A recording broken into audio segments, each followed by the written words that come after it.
순위 싸움이 점점 치러져가는 가운데 2021-22 시즌 28라운드가 치러졌습니다. 가장 먼저 치러진 경기는 인테르와 살레르니타나의 경기인데요. 인테르가 모처럼 5대0 대승을 기록했습니다. 잔뜩 급해진 상황에 인테르는 주중 리버풀전을 앞두고 있었지만 거의 베스트 멤버를 가동했는데요. 이번 경기 인테르에 큰 수확이 있다면 바로 라우타로였습니다. 최근 너무나도 찬스를 날려먹는 바람에 인테르 부진의 가장 큰 원인이 되기도 했었는데요. 물론 이번 경기에서도 찬스를 날려먹는 모습이 있었습니다. 골대도 맞추고 헛발질도 했죠. 하지만 이번엔 조금 달랐습니다. 전체적으로 찬스에서 침착한 모습이 엿보였는데요. 그러면서 이번 경기 해트트릭을 기록했습니다. 솔직히 최근 모습만 보면 전혀 기대를 할 수 없었던 기록이었죠.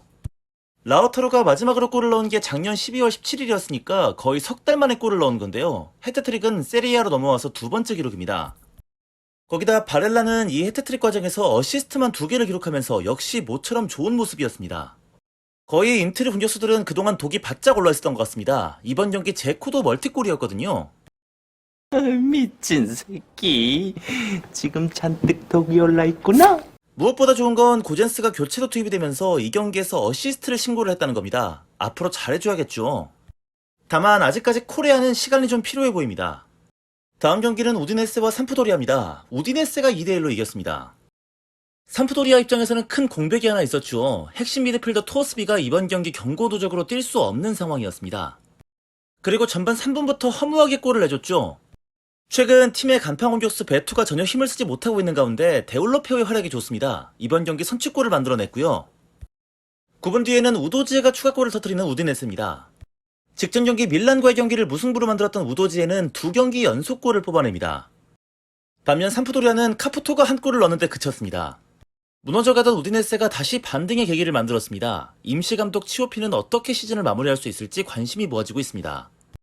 다음은 로마와 아틀란타인데요. 와, 로마가 아틀란타를 또 이겼습니다. 1대0 승입니다. 일단은 흔치 않은 전략을 들고 나왔던 아틀란타였는데요. 3백장인 가스페리니가 이번에는 포백을 들고 나왔습니다. 하지만 변수가 있었죠. 전반 21분 만에 자파코스타가 부상을 호소하면서 교체 아웃이 돼버렸습니다. 반면 우리의 무버지는 징계로 인해서 이번 경기도 훈련만 지도할 뿐 벤치에는 앉지 못했죠. 이번 경기는 타미가 큰 역할을 해줬습니다. 이번 경기 타미가 결승골을 뽑아냈는데요. 개인적으로 자니올로가 참 잘했다고 생각해요. 최근에 찬스에서 굉장히 슛 욕심을 많이 부렸던 자니올로였는데 이번에는 침착하게 타미에게 밀어주는 장면이 인상 깊었습니다. 그리고 또 한 명의 인상 깊었던 선수가 있었다면 잘레브스키였는데요. 이게 뭐죠? 아니 진짜 잘하던데요? 2002년생답지 않게 공격 쪽에서 자신감 있는 모습이 참 좋아 보였습니다. 적어도 비냐보다는 훨씬 낫더라고요. 다만 경기 중에 부상으로 빠지게 되면서 역시 로마다 싶었는데 다행히 큰 부상이 아니었습니다.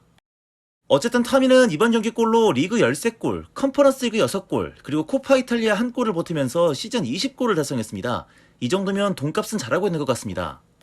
다만 아탈란타는 데론이 경기 막판 올리베이라를 손으로 잡아채면서 옐로카드를 받았는데요. 문제는 심판한테 너무 항의를 하다가 퇴장을 당해버렸습니다. 아탈란타 입장에서는 난감한 상황이죠. 반대로 로마도 미키타리안이 공격해 들어오던 말리노프스키의 발목을 걸어버리면서 퇴장을 당하고 말았습니다. 두 팀 모두 다음 경기 큰 악재가 있습니다.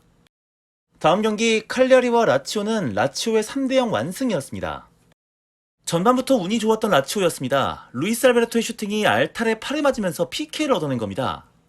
그리고 임모빌레가 이런 거 절대 안 놓치죠. 그리고 임모빌레는 완벽한 라치오의 전설이 됐습니다. 라치오에서만 리그 143골을 넣으면서 실비오 피올라와 함께 라치오 역대 득점 공동 1위에 올라갔습니다. 이번 경기 유독 라치오의 역습 속도가 굉장히 빨랐는데요. 두 번째 골은 감탄만 나오더군요. 딱 3명으로만 이루어진 역습으로 가볍게 골을 넣었습니다. 세 번째 골은 안데르송의 그야말로 원맨쇼였고요. 모처럼 승리를 만들면서 분위기 좋았던 라치오였는데요. 찬물을 끼얹는 사건이 하나 있었죠. 마루시치가 병신짓을 해버립니다. 아니 이걸 왜 손으로 막아버리는 거야? 아니 진짜 어이가 없네. 덕분에 퇴장을 당했습니다. 다음 경기 나오지 못하게 됐죠. 하지만 타이밍 딱 맞춰서 라짜리가 이번 주 부상에서 돌아올 예정입니다. 오히려 좋네. 고맙네 마루시치 퇴장당해줘서. 고마워요. 망해줘서. 다음 제노아와 엠폴리는 0대0 무승부로 끝났습니다. 개똥도 약에 쓰려면 없다는 말이 있는데 시즌 한 골다리 주전 공격수 에쿠반이 부상으로 빠지면서 공격진이 헐거워진 제노아입니다. 거기다 우리의 데스트로는 작년 10월 6경기에서 6골을 몰아치는 아름다운 시간을 보내다가 다시 존재감이 뚝 떨어진 상태인데요. 어쩔 수 없이 주전 공격수로 쓰고 있는 켈빈 옐보아는 아직 2000년생, 그리고 아직 세리아 무대에서는 한 골도 없는 선수입니다. 그런 상황에서도 제노아는 공격적으로 계속 밀어붙였는데요. 주로 크로스 위주로 헤더 공격을 하면서 많은 찬스를 만들었습니다. 하지만 역시 믿을만한 공격수가 없다는 점은 큰 약점이죠. 좋은 찬스를 계속해서 날리고 말았습니다. 엠플리의 비카리오 골키퍼는 원맨쇼를 했습니다. 이번 경기 선방을 무려 6개나 기록했거든요. 제노아는 대체 언제 1승을 더 추가할 수 있을까요? 이번 시즌 딱 1승 기록하고 있고요. 이제 25경기 연속 무승 기록을 세웠습니다. 무승부 숫자는 15번으로 가장 많습니다. 그냥 뭐만 먹으면 입 다 빠져. 볼로냐와 토리노의 경기 역시 0대0으로 종료가 됐습니다. 전체적으로 결정력이 안 좋았던 두 팀이었습니다. 각각 6개와 13개의 슈팅을 때렸지만 유효 슈팅은 볼로냐 1개, 그리고 토리노 2개에 불과했죠. 그 와중에 가장 눈에 띄는 활약을 했던 선수는 바로 볼로냐의 스코로스키 골키퍼였습니다. 토리노가 기록했던 2번의 슈팅이 모두 골찬스였지만 이걸 스코롭스키가 다 막아버린 겁니다. 일단 벨로티가 이번 경기 유효 슈팅을 한 차례도 기록하지 못한 것은 토리노 입장에서는 너무나 아쉬운 상황이었는데요. 그래도 주전 골키퍼 밀린코비치 사비치가 부상으로 나오지 못한 가운데 백업 키퍼인 베리샤가 무실점을 기록한 것은 다행스러웠습니다. 다만 갑작스럽게 위기에 빠진 토리노인데요. 최근 6경기 연속 승리를 챙기지 못했습니다. 최근 3무 3패로 조금씩 순위가 내려가고 있는 토리노 되겠습니다. 다음은 피오렌티나와 베로나입니다. 두 팀은 1대1 무승부였습니다.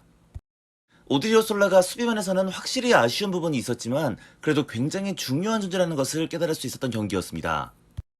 오드리오솔라가 이번 경기 부상으로 뛰지 못하게 되면서 베노티가 나왔는데 너무나도 아쉬운 모습을 보여줬던 겁니다. 그러면서 베로나의 팀 히트맵을 보시면 자신들의 왼쪽, 그러니까 베누티 쪽을 적극적으로 노렸다는 것을 알 수 있습니다. 일단 피용택이 선취골을 넣었던 피오렌티나였습니다. 하지만 또다시 베누티 쪽을 노렸던 베로나. 이 과정에서 밀렌코비치가 상대 발을 걷어차면서 PK를 내주게 되는데요. 카프라리가 PK로 동점을 만들었습니다. 이번 시즌 최고의 모습을 보여주고 있는 카프라리인데요. 세리베에서 뛰던 페스카라 시절을 제외하고 처음으로 한 시즌 10골째를 기록하게 됐습니다. 피오렌티나는 토레이라가 적극적으로 공격 가담을 하면서 여러 차례 골을 노려봤는데요. 마지막 슈팅이 조금씩 아쉬웠죠. 그러면서 결국 승점 1점을 따는 데 만족해야만 했습니다. 유럽 무대 진출이 쉽지가 않습니다. 피오렌티나가 2경기 연속 승리를 챙기지 못하면서 다시 로마 라치오와 승점 차이가 벌어지고 말았습니다. 다음 경기 베네치아와 사스올로의 경기는 사스올로가 4대1로 이겼습니다. 진짜 별 연병 지랄 같은 경기가 이 경기가 아니었나 싶습니다. 너무 어수선했는데요. 일단 라스파도리가 선취골을 넣었던 경기. 이후 베네치아는 프리킥 수비 과정에서 아라무가 핸드볼 파울을 하면서 PK를 내주게 되는데요. 베라르드가 집어넣고 2대0을 만듭니다. 근데 여기서 끝나지 않고 이번에는 베네치아 로메로 골키퍼가 몸통 박치기를 하면서 또 PK를 내줘요. 이번엔 스카마카의 PK골. 한 골을 가까스로 따라간 베네치아였는데 미친, 또 PK를 내줍니다. 그리고 다시 베라르드가 PK로 골을 추가하죠. 골 때리는 건 베네치아도 PK를 얻어낼 장면이 있었는데요. 주심이 PK 선언을 하지 않습니다.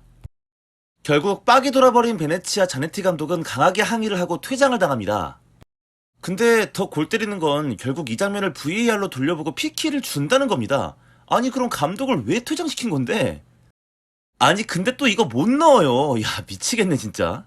어쨌든 이렇게 최근 3연승을 기록하게 된 사수올로는 어느새 토리노를 제치고 10위까지 올라갈 수 있게 됐습니다. 그리고 유벤투스와 스페지아의 경기가 있었습니다. 유벤투스가 1대0으로 이겼습니다. 이번 경기 승리로 무려 14경기 연속 무패 행진을 이어가고 있는 유벤투스입니다. 이번 경기 결승골은 모라타가 만들었는데요. 이번 시즌 극심한 부진에 빠져있던 모라타였습니다. 이번 경기 골이 2022년 첫 번째 골이었거든요. 그러니까 3개월 동안 골을 일체 넣지 못하고 있었던 겁니다. 하지만 후반 들어 스페지아 압박이 강해지자 유벤투스는 쉽게 자신의 진영 바깥으로 나오기 힘들어하는 모습을 보였는데요.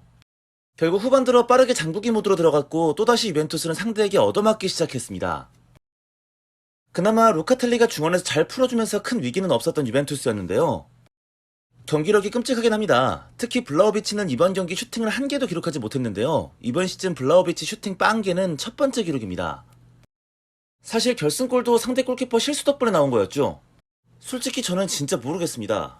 그래요. 원래 알레그리 감독은 예전에도 경기력은 구렸지만 결과는 좋았던 감독이었잖아요. 그래서 이번 시즌도 비판을 해야 할지, 이것도 실력이라고 해야 할지 개인적으로 모르겠단 말입니다. 그 캐릭터를 한 번에 바꾸면 그게 더 적응이 안 돼. 어쨌든 가파른 상승세로 이제 우승 경쟁도 뛰어들 수 있게 된 알레그리의 유벤투스입니다. 이제 이번 라운드 마지막 경기인데요. 나폴리와 밀란은 밀란의 1대0 승리입니다. 개인적으로 이번 경기 승리를 가져온 키맨이라고 생각이 드는 선수는 바로 캐시와 베나셀이었습니다. 인상 깊었던 점이 캐시와 베나셀을 모두 높은 위치까지 올리면서 최대한 나폴리의 미드필더들을 압박하는 모습을 보여줬던 밀란이었는데 이 부분이 참 잘 통했어요. 특히 캐시를 통해서 로버트 칼을 완전히 꽁꽁 묶어버리면서 나폴리의 패스가 쉽게 나가지 못하게 만들었죠. 그래서 나폴리는 그냥 오시멘에게 공 던져주고 알아서 해라 이런 전략밖에 쓸 수가 없었습니다. 밀란 입장에서는 수비가 너무 간단해질 수밖에 없었죠. 물론 밀란 역시 공격이 매끄럽지는 않았어요. 하지만 결정적으로 밀란에는 레앙이 있었습니다. 최근에는 정말 밀란의 공격 레앙이 다 한다고 해도 과언이 아닐 것 같습니다. 그리고 지루에 다소 행운 섞인 결승골이 터집니다. 이번 시즌 지루의 첫 번째 원정 경기골인데요. 최근 부진하다가 귀신같이 또 중요한 골을 넣었습니다. 하지만 가슴 철렁한 일도 있었는데요. 지루가 부상으로 쓰러졌거든요. 다행히 큰 부상은 아니라고 합니다. 어쨌든 밀란은 이번 경기 나폴리를 꺾으면서 다시 리그 선두 자리로 복귀할 수 있었습니다. 28라운드 영상은 여기서 마무리를 하겠습니다. 다음 주에 다시 찾아오겠습니다.